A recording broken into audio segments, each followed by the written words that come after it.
Hello,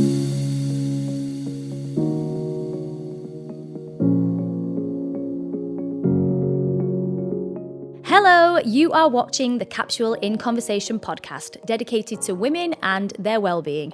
I'm Natalie Anderson, and today I'm joined by the founder and curator of the Black Girl's Guide to Surviving Menopause podcast, Omisade Burney-Scott, to talk stepping into the menopausal multiverse, navigating change, and the importance of intergenerational conversations. So sit back, relax, and get ready to join us in our conversation.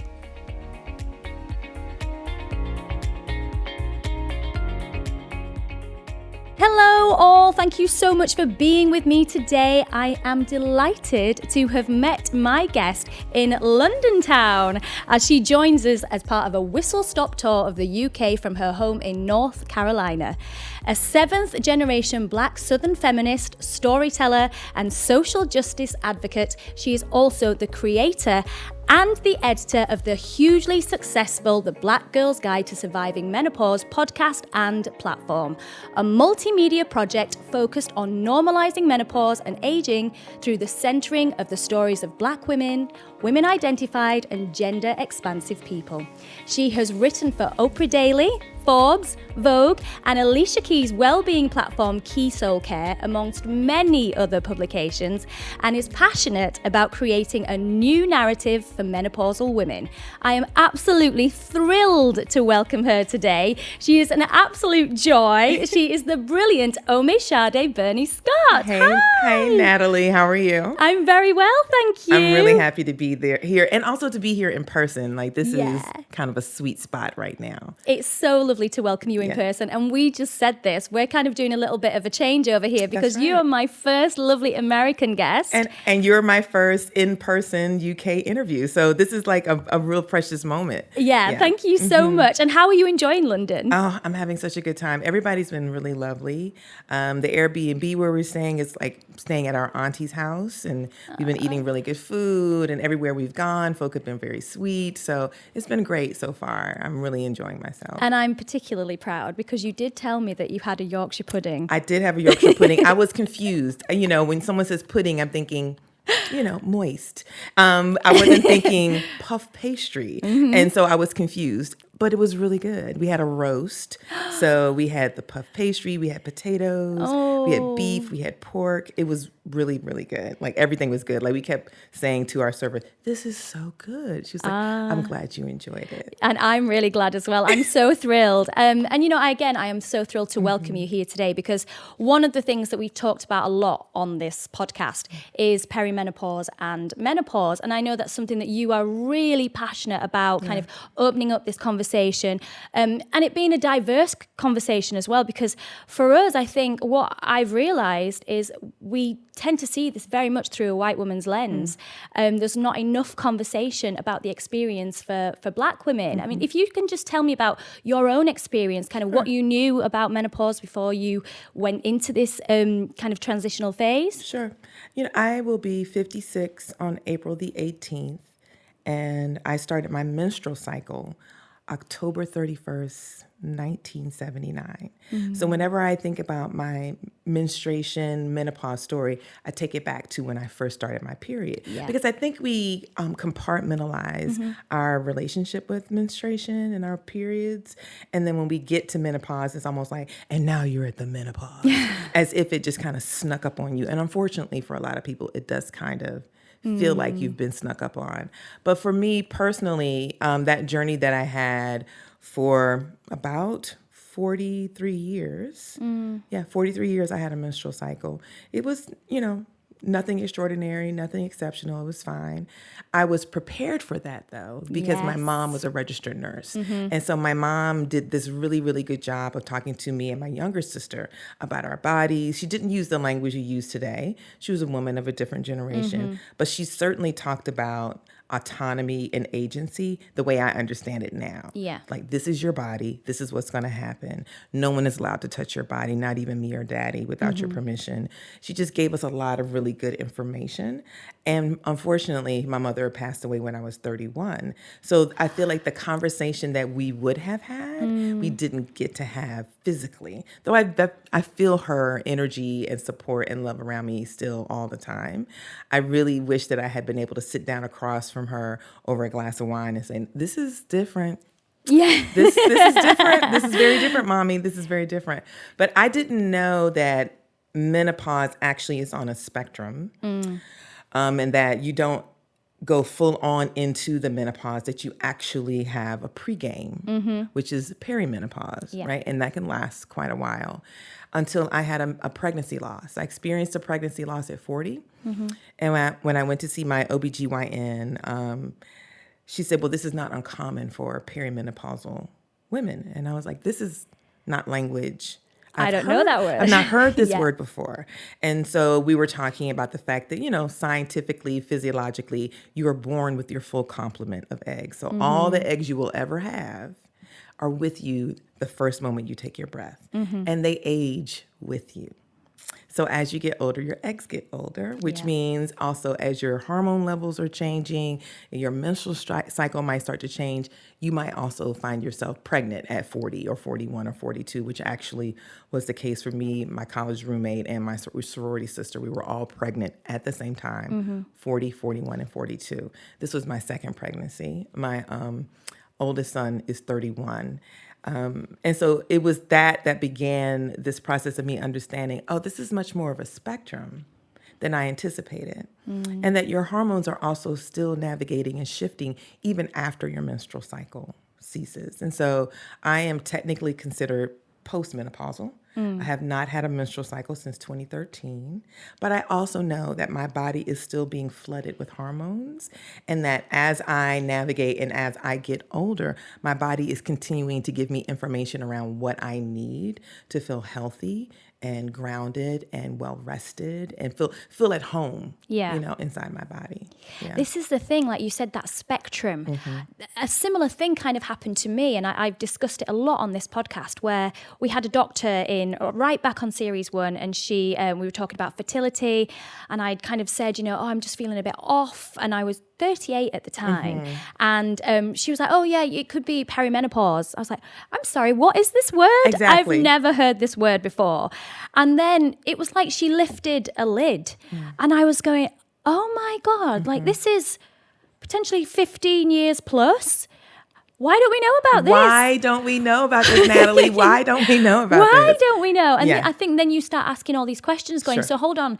So we get told, puberty, periods, pregnancy. Oh, stop.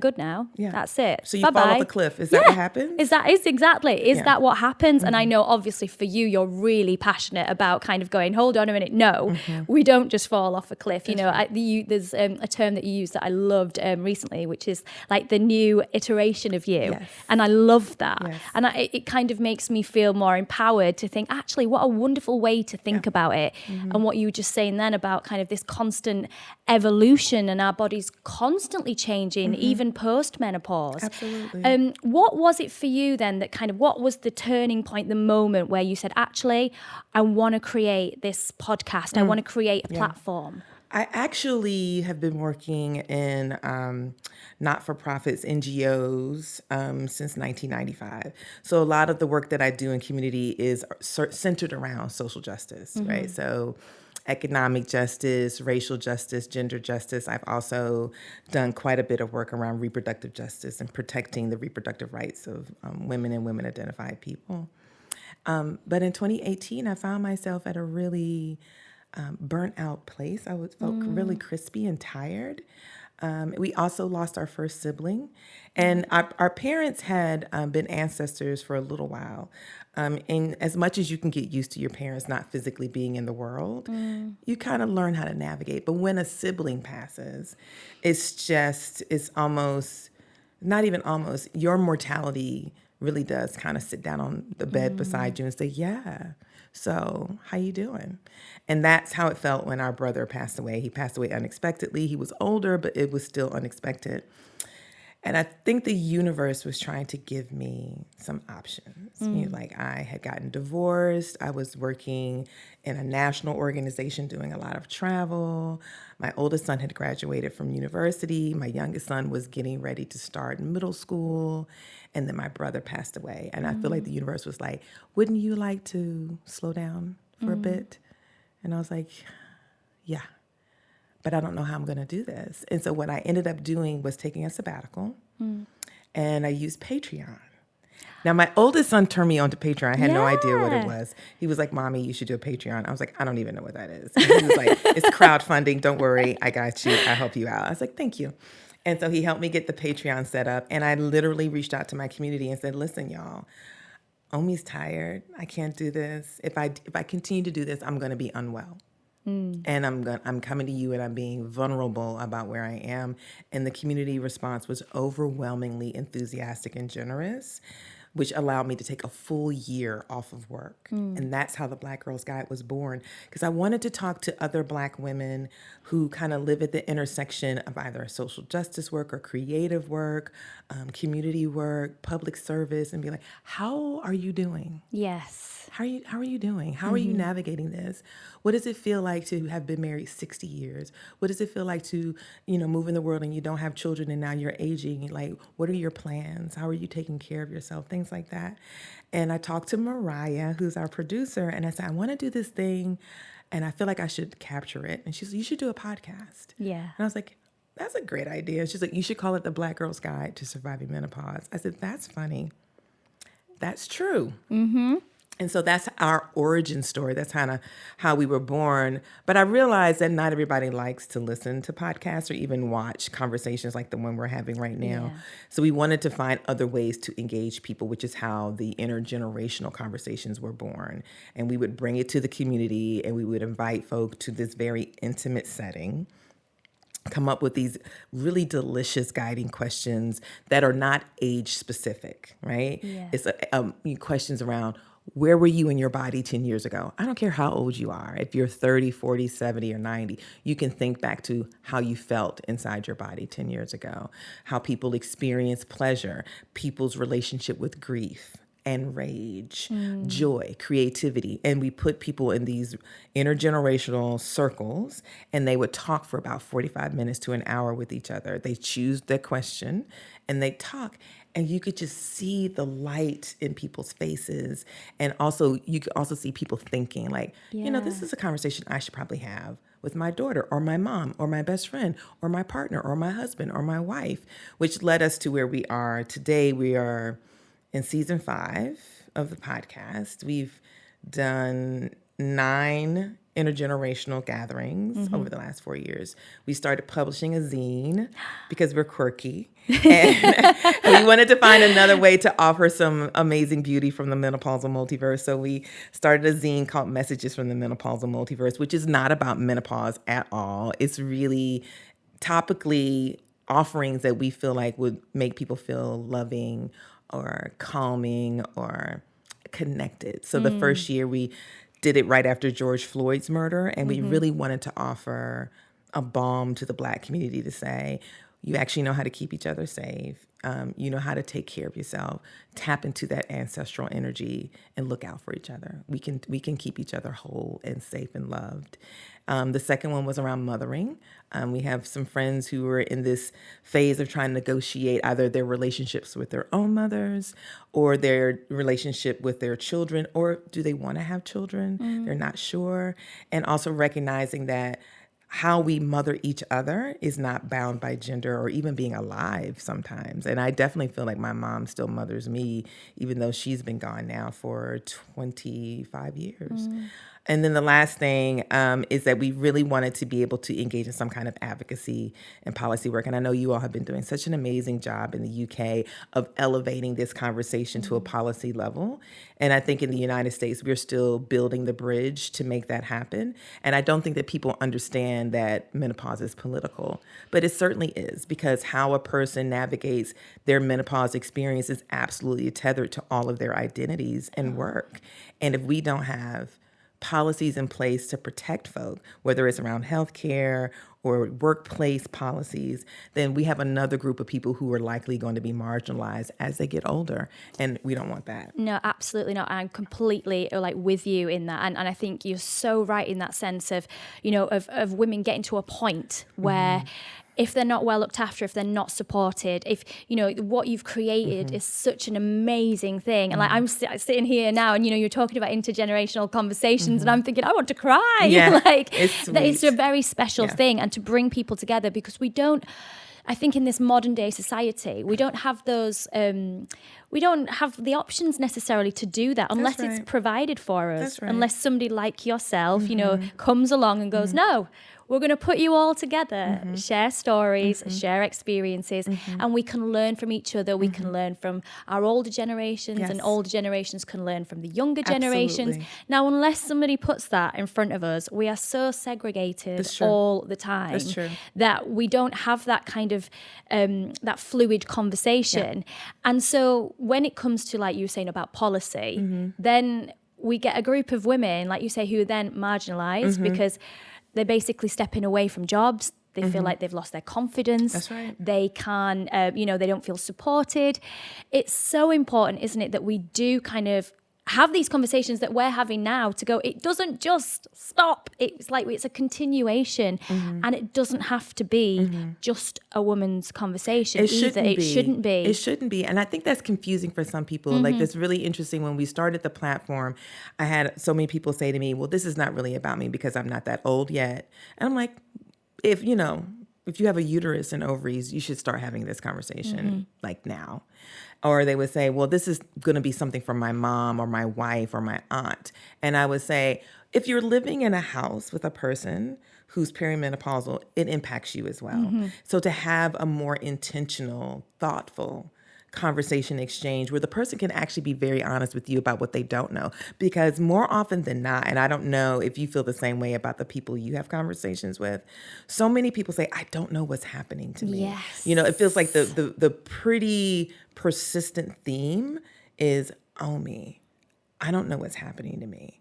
I don't know where I am in this menopause cycle. Like, am I peri? What's the deal?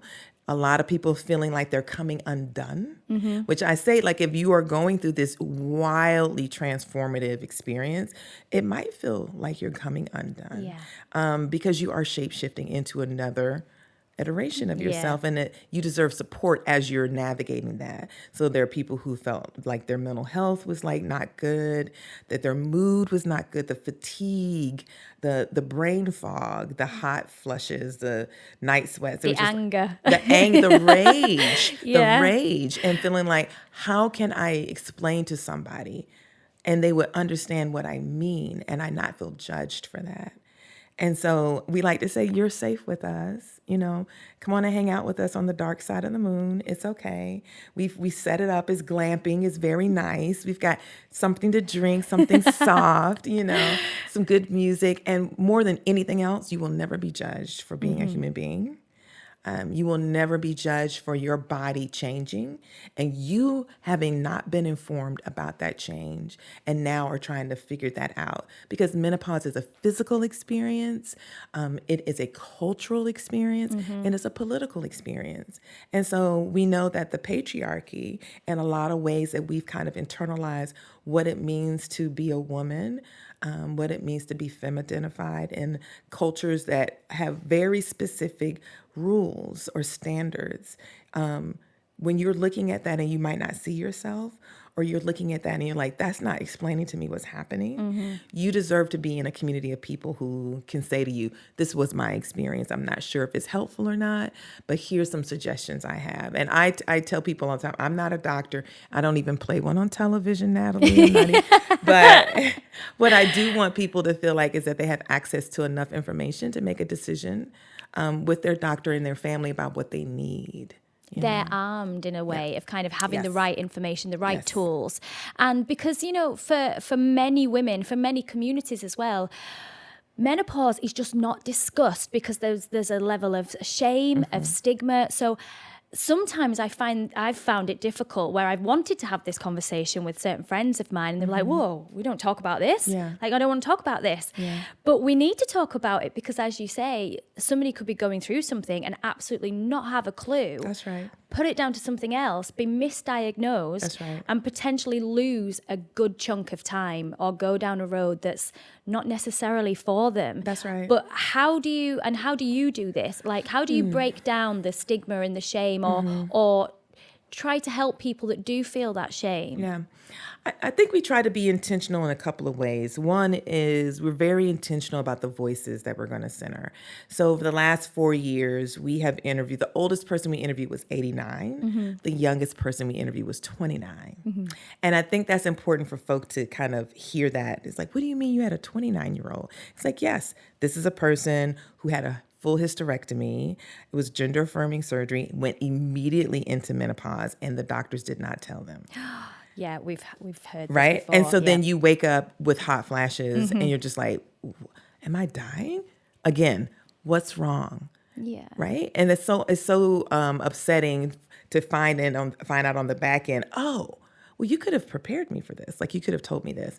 And then on the other end of the spectrum, the 89-year-old person could not recall her mother or her grandmother having any kind of conversation with her about her body at all, except for don't get pregnant. Yeah. But she was also born in the American South in the 1930s, went to high school and college in Jim Crow South, which is super, super segregated, very violent, not safe place for Black folk. They were like, go to college, get married, then do your thing, don't have any babies. And she was like, that's it? They were like, that's it. And that was the conversation. Yeah. It was a very generational, conversation. So we don't start with like a meta-analysis. Like I never, it's so funny because I do have an analysis, a very clear political analysis for me around women and women's health and, equity. But that's not a place to start. A place to simply start is, well, let's just do some storytelling. Yeah. Let's just do some storytelling. And I love to curate a vibe where people feel like, I want to do storytelling. And so we have good music. And when we're doing it in person, there's a certain smell, like it smells good in the space because we've lit candles and you come in and there's music playing. And then we look like we're happy to see you. When you walk into the space, you're like, Natalie, we're so happy you're here. And you're like, they're so happy. I'm happy. And then we sit down and we just say, listen, this is for you. This conversation gets to be as rich as you want it to be and as vulnerable as you want it to be. We say the lessons leave, but the stories stay. So that confidence and confidentiality that some people would need, you can say, listen, y'all, I need you to keep this in a cone of silence. You can take the lesson home with you. Just don't attribute that person's story and go tell the story. And then you just watch it unfurl. And it's just this really, really lovely rhythm where you can see people's faces looking at each other like, oh, yes. Oh, my goodness. Oh, and you can tell it's happening. And you can feel the warmth and the energy where what people are talking about will resonate or they will hear something they've never heard before.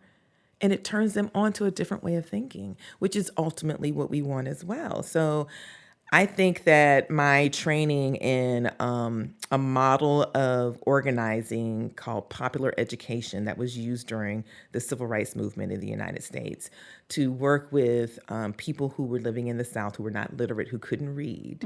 People would go in, organizers would go in, and they would do story circles. And people would tell story of the community, of their families, how they're experiencing the world. And then they would say, and what would you like to be different?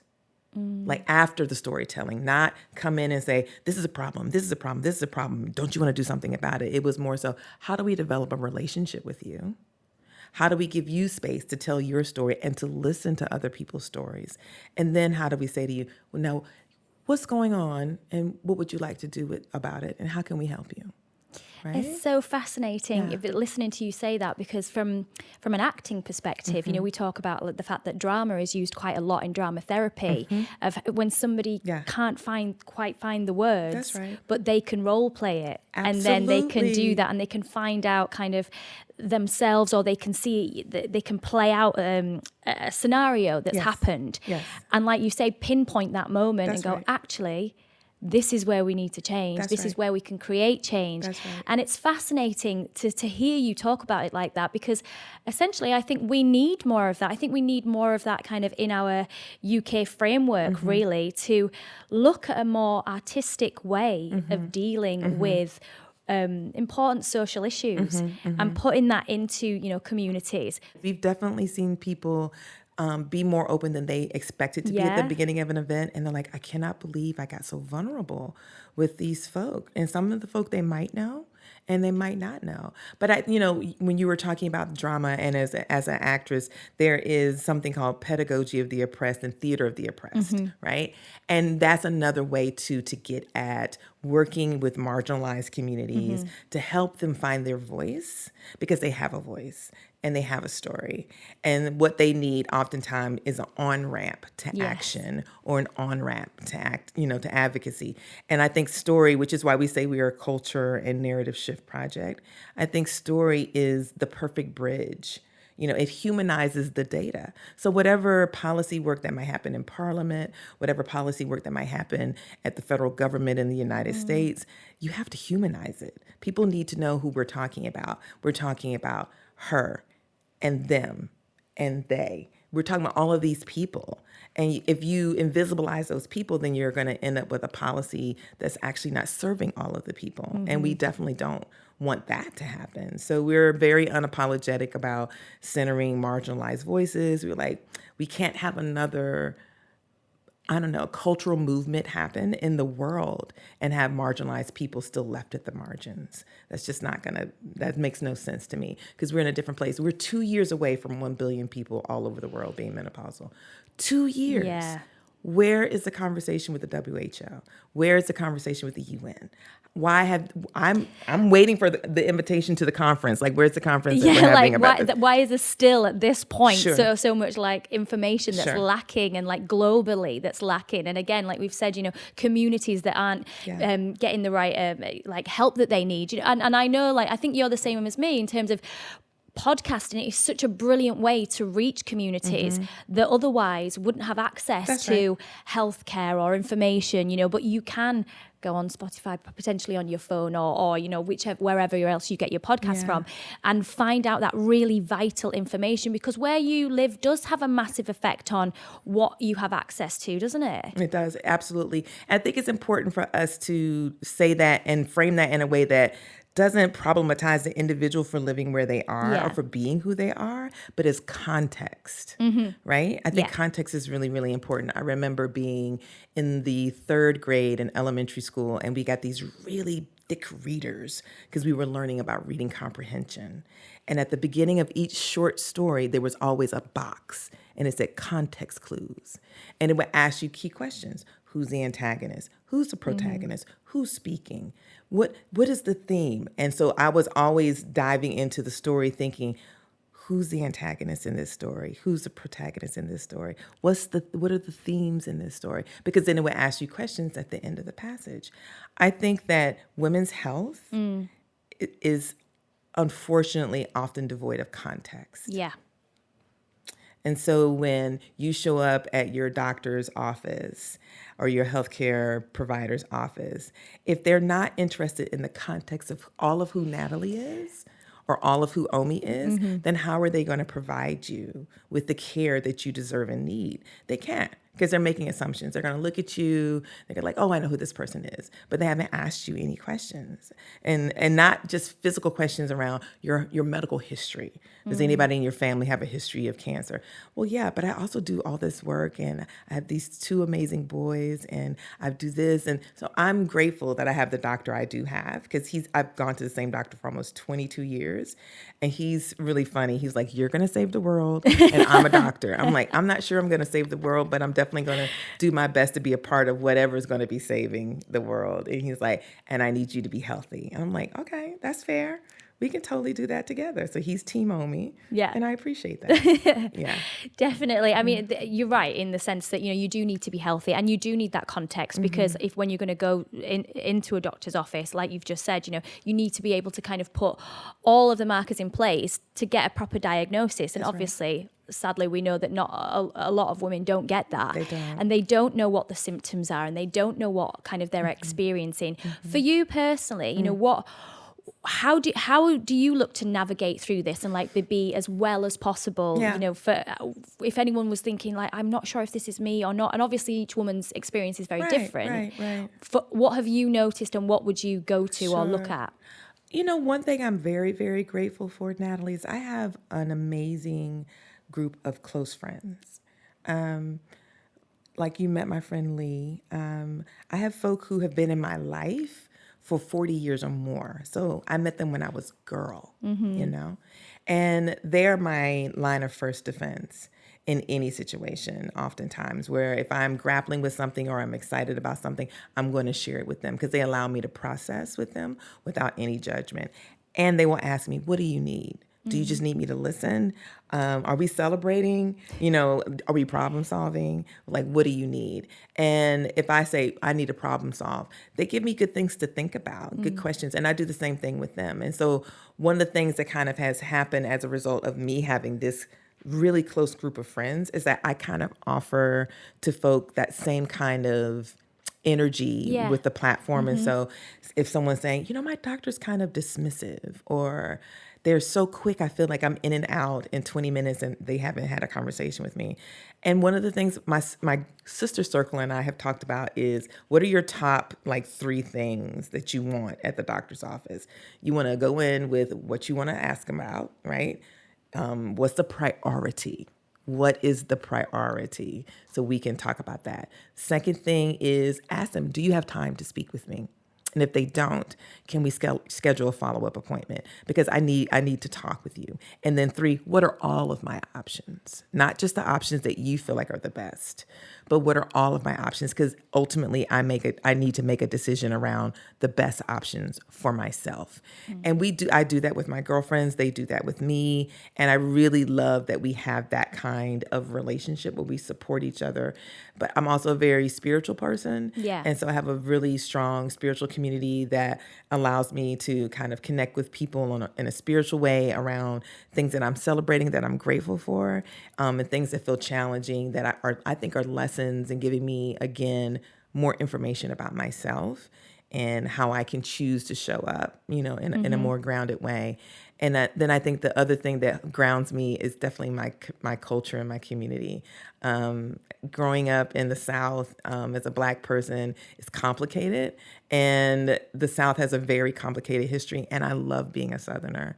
I love my family. I love the food. I love the rituals. I love the energy. I love everything about the South, with the exception of racism. If we could just like find a way to like extrapolate that permanently, that would make the South just for me like the most perfect place. So those are the things that I kind of think about, like, and I say that to people: who are the people you can trust? How are you going to be in better or right relationship with your doctor? And how does your culture or your community hold you or support you with this journey? Because I think you deserve all of those things. And to help people figure out, well, if you don't have that, how can you start working on that? Because it's not over till it's over. And so if you're still here, you still have an opportunity to do something differently. You've talked as well before about, I love this idea and this phrase of, 2 things. One is it's a privilege actually to kind of hit menopause and to go through that passage. And also there's this idea of stepping into the menopausal multiverse. Now I love this because the multiverse for me is like Marvel. You know, my son is nearly 11. Yes. So for me, it's like, wow, all these like different versions of like self and being. And just explain that to me. Absolutely. So I am totally a nerd. And my boys are definitely Marvel people too. So I think that the multiverse, and I love science fiction and speculative fiction. So I would say it's like 1 part Marvel, 1 part Octavia Butler, where I am looking deeply, deeply into, is this the only thing? Is this the only version of myself? And, you know, string theory in physics says that there's infinite possibilities. So if there are infinite possibilities, I absolutely believe that there has to be a menopausal multiverse, and that there's wisdom there, there's healing there, stories, joy, creativity, amazing sex, good food, devoid of the messages and the imagery that an aging female body is a problem.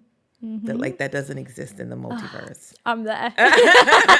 Right? He's like, that doesn't exist. It's like no matter who you are, no matter how old you are, no matter how you gender identify, no matter your sexuality, you are welcome in the menopausal multiverse. And you can be exactly who you choose to be, not who society chooses for you. I watched this show on HBO called Lovecraft Country. It was on a couple of years ago. It was wildly popular.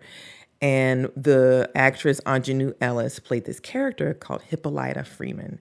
And she got sucked into this multiverse situation. And this sentient being kept asking her the same question. What is your name and where do you want to be? And I just was so overcome with emotion watching this particular episode because she wanted her to name herself. She's like, I'm not going to name you.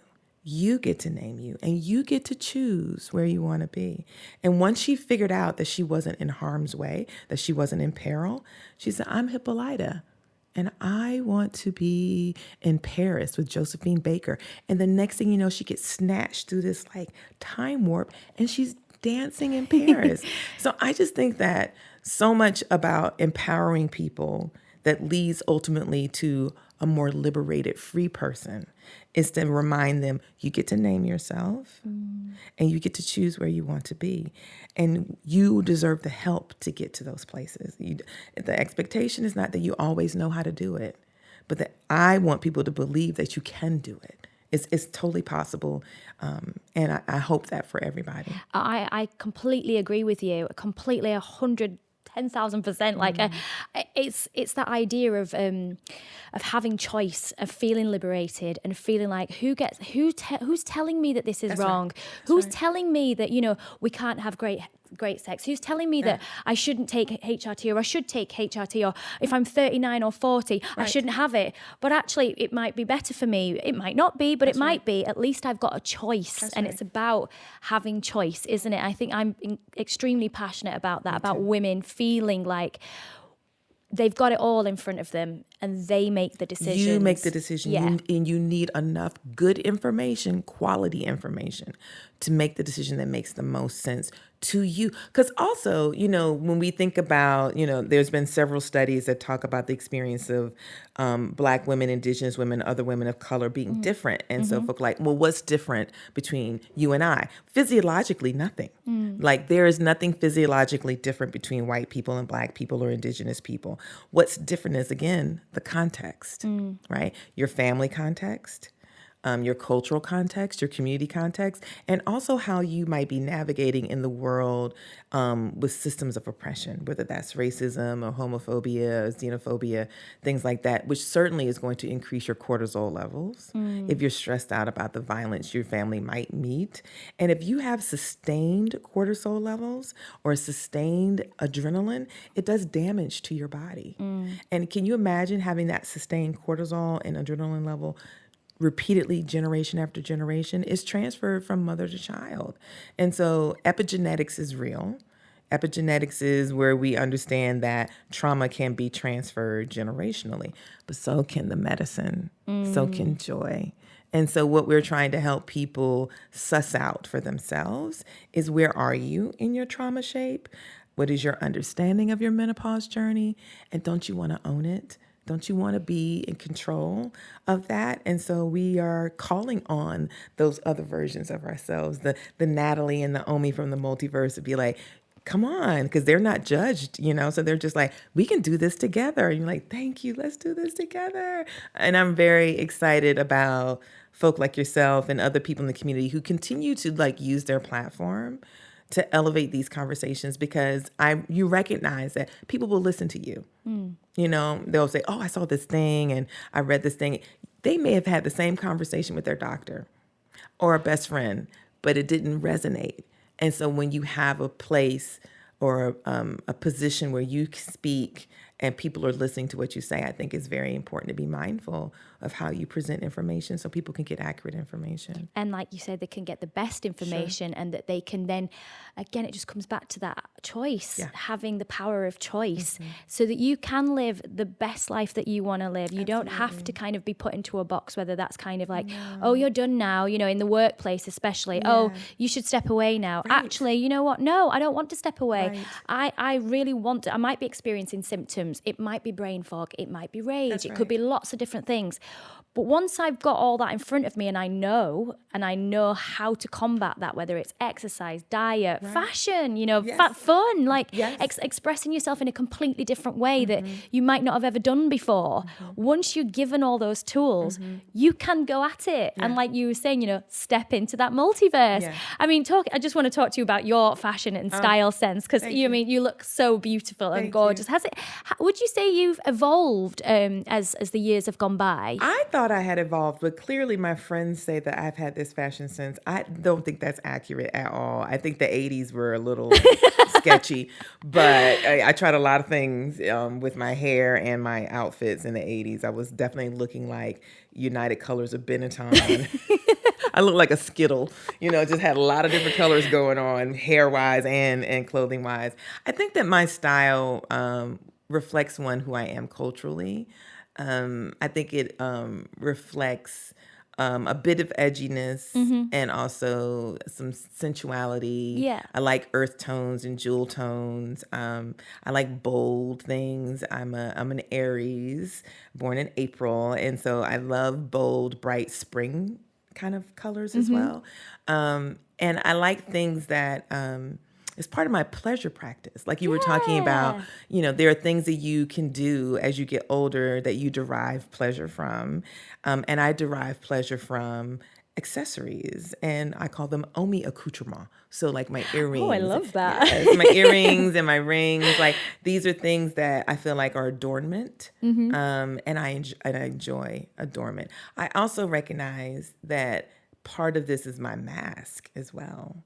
It's a way that I keep myself protected. And I was kind of struggling a bit around, you know, does this mean I'm a charlatan? Am I presenting myself truthfully and honestly? And my therapist, who's amazing, was like, no, like I understand why, especially for women, like as you're navigating in the workplace and in your career, you assume certain roles and positions. And so you assume the uniform that you think is going to be appropriate for that particular space. And because I've worked in social justice, I've had a lot more levity and flexibility, but I've always gone for bold. Yeah. Always gone for bold. But there's a much softer side of myself that I've been allowing to come through more publicly. And I like that. And I think that I'm also trying to be more fully integrated with all the different versions of myself. So sometimes people will see me in something very bold like this, and then they'll see me in a very soft kind of white outfit and my hair up in two big Afro puffs where I look like a little kid. And I like that too. So I think my fashion is multifaceted, but bold and soft. And I think it definitely reflects who I am. Who you are, yeah. Because some women, you know, they struggle at this point in life, don't they? When they start to kind of enter these perimenopausal years, menopause, postmenopause. It shapes, changes your body. Exactly. Menopausal boobs. These are different boobs. These are not. I just want to be just clear with people. These are not the same boobs I had when I was 25, or even when I was 41 and was like nursing my youngest son. I'm like, these are different boobs, and they require much better undergarments. And also, just I want to feel good no matter what size my body is, and my body has changed so much over the last 15 years, and so I find clothes that are suited for my body but still make me feel good, not suited for my body and I look like I'm wearing a potato sack. Like I don't want to give way to that's age appropriate but it's bland and dry and not attractive. Like age appropriate is a by whom? Yeah, I was just about to say that. By whose standards? Who determined was age appropriate? So I think if you like it, I love it.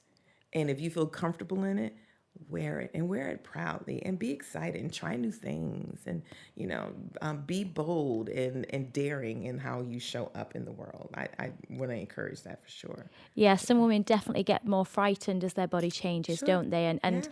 kind of, did you ever have that moment of like a confidence crisis ever? Or like a moment of going, oh, I don't know what to do? And how do you get out of that? I think that if I'm being honest, one of my practices is that I look in the mirror naked every day, and I send love to the parts of my body like feels like it either needs it or is looking particularly sexy that day. So I'm like, oh, look at your shoulders being all smooth and brown and warm. Oh, that's yummy. Or look at your thighs. Whew. They are looking super thick today and not like in a good way. So I'm going to send some extra love to myself to remind me that these thighs have carried me for 55 years, carried me through the pandemic, carried me while I carried 2 babies. And so I just keep giving myself permission. So I think that my confidence level depends on the day, depends on how rested I am, depends on my ability to push out negative messages that say to me as somebody who's almost 56 that you're past your prime, you're not beautiful, you're not desirable, and you should just sit down and be quiet. And when that noise gets in my head, I'm like, that's actually not true, and you're being mean to me, and I'm just going to invite you to go, right? And I also lean on my girlfriends. Like, we do a really good job of being like, you should wear the dress.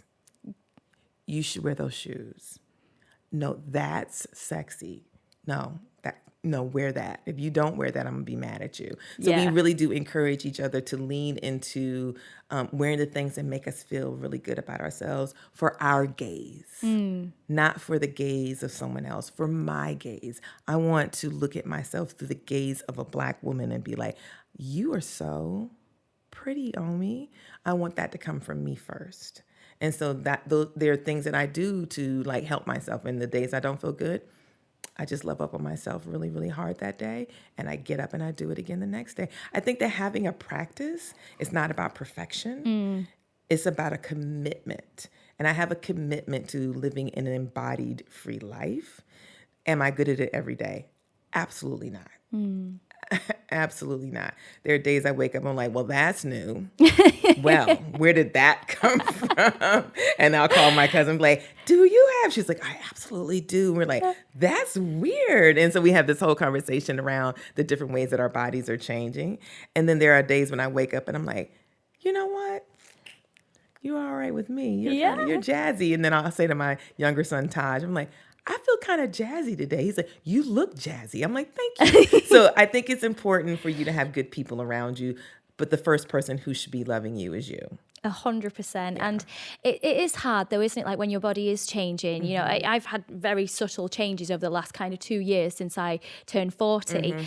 And you have to get to a place of acceptance. And that's a really hard place to get to. It's like, oh, you know, my legs are different to how they were.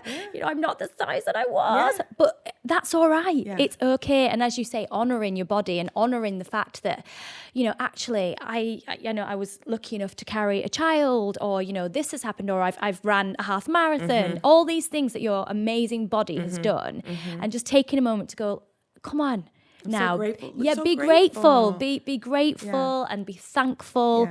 And I think that acceptance, self-acceptance, it does start with that.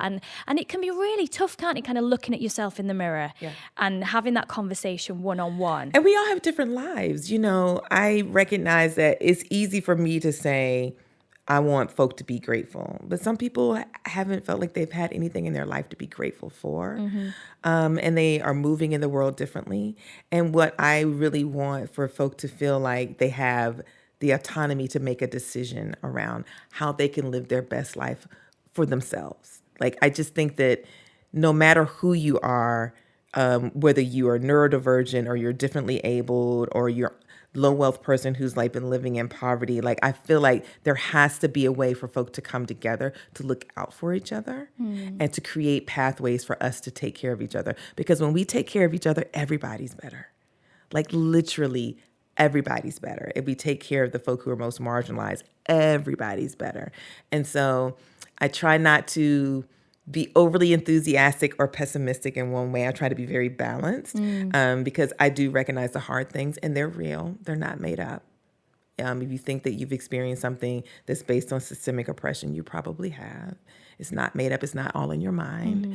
And I also don't want to do the kind of toxic resiliency or toxic, like, everything's great. Positivity all the time. Yay! Because that's not true either, which is why, you were teasing before we came on about good moms say bad words. Oh, gosh. We do. And I, to humanize mothering felt like a really important thing for me to do. My boys are 16 years apart, and they tease that they got two different moms. My oldest son, Che, it says my younger son, you have a different mother. Because mommy's so chill now, and she was not when I wasn't. I was much more fiery, quicker to snap at him. I also would do physical punishment with him. And I don't do that with my younger son. Like, I decided that there was a different way to parent my boys that didn't include fear, but did include respect and deference. And I recognized that my older parents parented me in a way that was all about keeping your children safe. That's it. Bottom line is, are the children safe? Will they make it home? Can they go to college? Are you safe? And that meant that sometimes the way that they disciplined us was fear-based, right? And I just decided that I don't want that to be at the core of how my kids experience my parenting. I want them to understand at the core, I love you, and I am trying to do my best with your dads, give you all the information you need so you can move in this world as a fully actualized human being who's happy and safe. Like that's all I want, is for you to be happy and safe. It's so hard when you say that. Like, when I think about me and my son and my parenting, it was, I suppose, quite similar in the sense that my grandma kind of had me predominantly when I was little, because my mum was working all the time, and she was a single parent, very young parent, and she was like Irish Catholic, very strict, kind of that fear-based guilt, everything. And that was the way I think that we were and that I lived. And there'll be times now with my son, and I think, no, it's all right to have a bit of fear. But then I sometimes think, but I don't want him to be frightened, and I don't want him to experience the world in the way I experienced it. So how can I do this differently? That's right. But then you do end up with that mum guilt that's like, I'm doing this all wrong. And, but that's why I was laughing with your T-shirt. Like, you had the sweatshirt that said, good moms say bad words. And I was like, I feel seen because I want to do it all perfect, and I'm not, and I can't. And there's no such thing. It's all a setup if you think that parenting is perfection. It's really funny. I said to my youngest son, I said, you think that I'm kind of quirky, don't you? He said, I think you're really quirky, but you're like my mom quirky. So I'm appreciative of that. And I was like, okay. And we have this very open relationship where I can say to him, I'm kind of disappointed in like the way you managed that situation. Let's talk about that. Can you help me like understand your thinking? And that has led to him being a much more critical thinker about his own decision making. And of course, he's only about to be 15, so I know that his brain is still developing. But planting that seed now, I think, sets him up for success to be much more emotionally intelligent. And I experienced that with his brother. Like, after I made the shift to stop. We are very close, and he's been like my mentor during this whole creative process. He's just like, you can do it, Mom. I'm like, I'm scared. And he was like, why are you scared? Like, everything is constructed anyway. So like, do what you want to do and be happy. I'm like, you make it sound so easy. But he must have got those lessons from you, though, as well. He must have kind of heard you, and I will be taking that from you today for sure. Like, of going, actually, you know what, you can do this. Yeah. So maybe he is repeating your kind of words back to you because it lands on me in a way that's very lovely. So I really appreciate it. Yeah. And in terms of like your personal go-tos, for your own well-being, what are the things, products, practices that you turn to? I love yoga so much. Yeah. Yoga has become a very personal, intimate practice for me that not only helps me feel strong in my body, but also grounds me, like, energetically. There are times where I can be on my mat and I can be in tears because I just feel like my body needed the release. Yeah. And there are times where I feel so incredibly strong. I'm like, look at you. You're doing such a good job. So I feel like yoga is that movement practice that I love. I love dancing and hanging out with friends and listening to good music. So if there's good music involved, we're definitely going to be singing. I cannot sing, but I love to sing. But you're going to let it out. I'm going to let it out anyway with a lot of verve. And so I love to dance and I love to sing. Love cultural things that will kind of connect me with my family, especially my family in North Carolina. So spending time with my older siblings and us eating together and just telling stories and spending time together. I love nature. Where we live in North Carolina is not that far from a river that I like to go to. And I'll get up early in the morning and I'll go to the river as soon as it opens up, the park opens. And I'll just kind of sit at the river and relax and eat a sandwich there and just, spend some time, read a book, listen to music, put my feet in the water. So I just find ways to consistently ground myself. Yeah.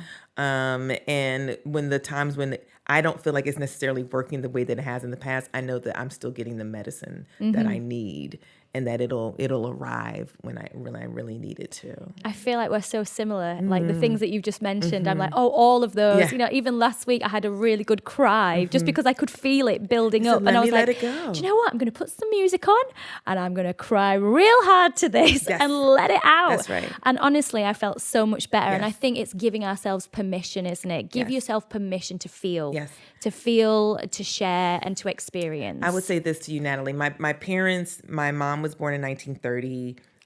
My dad was born in 1929. And so emotions was not something they did. They made sure that we were safe. They made sure we had a roof over our heads, food in our bellies, some entertainment. We were definitely active kids. And, if we wanted to go to college, we could go to college, right? But the emotion thing, I was a very sensitive kid. And my parents were like, pull it in. And so I have been on this journey in my 50s to let my emotions be more present and also not feel undone by them. So if I feel like I'm feeling emotional or feeling hypersensitive, I just give myself a moment to kind of like check in and be like, why are you feeling like you want to cry? Do you want to cry? Because you can. And if you cry, it's okay. As opposed to when I was younger, I would rather chew my arm off than cry. So I've gotten to a place where I feel much more accepting of my emotions and my sensitivities, and know that I'm not being held hostage by them, that they are, again, telling me something I need to know. So if I feel emotional, I need to know why that is, and I get to check it out. I love the idea there as well of the things that you've just said. It makes me think of that self-parenting. Yeah. That actually, you know what, it's you can parent yourself, you can love yourself, you can hug yourself, you can take yourself back to that being that little person and just go, actually, it's all right. Have that conversation with yourself, sit in the moment with yourself, and allow yourself to really think it out and hash it out in your own head. And sometimes it can be difficult to be alone with your own thoughts. Yeah. But actually, I love the idea of self-parenting, of being like, actually, you know what, I've got those, like what you were saying before about being connected to your ancestors, being connected to your mum and dad through the lessons that they've taught you, and also through maybe some of the things that, like you've said, would have been potentially different, or a different experience, but going, actually, mom and dad, maybe I wouldn't do that with my child now, but I'm still connected. I'm very connected to them, to the lessons, and I'm going to now pass this through and hope for the next generation. That's and going right. back to that intergenerational storytelling, feeling, empathy, compassion. It's all present for us. I think that's one of the most beautiful things is that we get to rewrite our stories, and we also get to do that where our children get to bear witness to it. And our children bearing witness to struggle and health, happiness and sadness, the full range of emotions that sometimes, we don't want our kids to see that.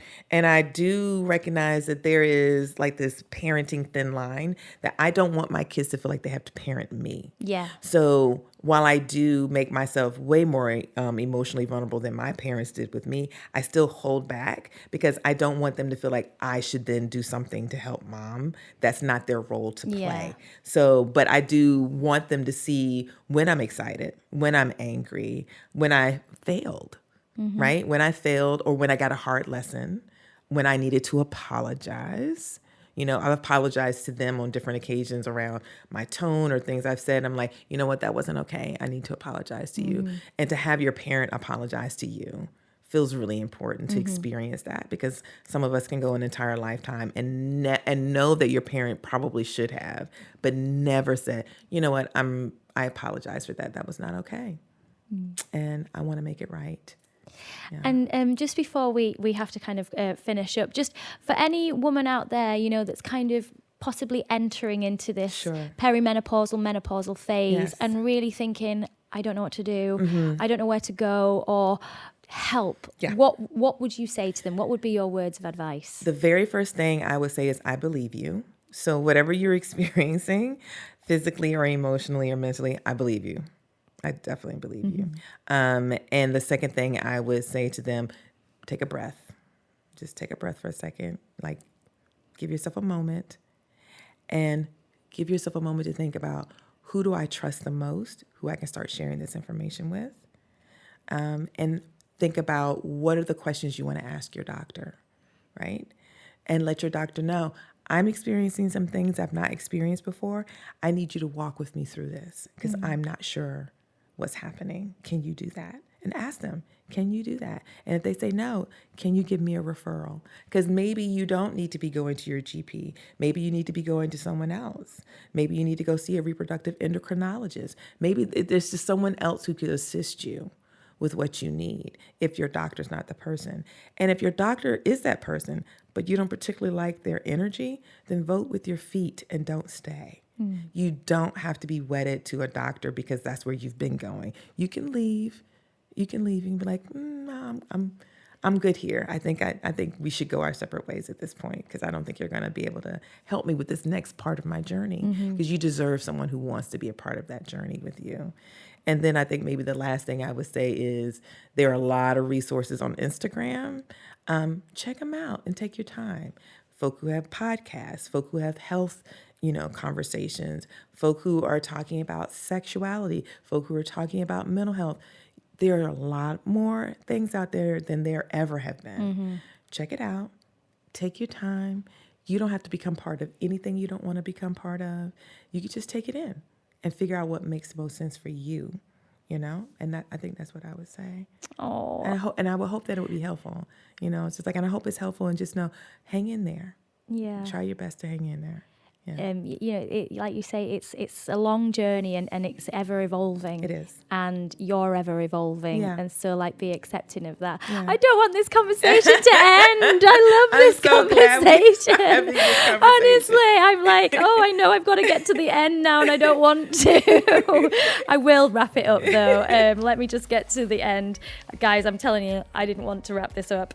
But yes, we have run out of time for today. It has been so wonderful to have you with us. I mean, honestly, I just want to come home with you. I want to go to all the intergenerational gatherings. I want to just, can we be friends? Yes, we totally be.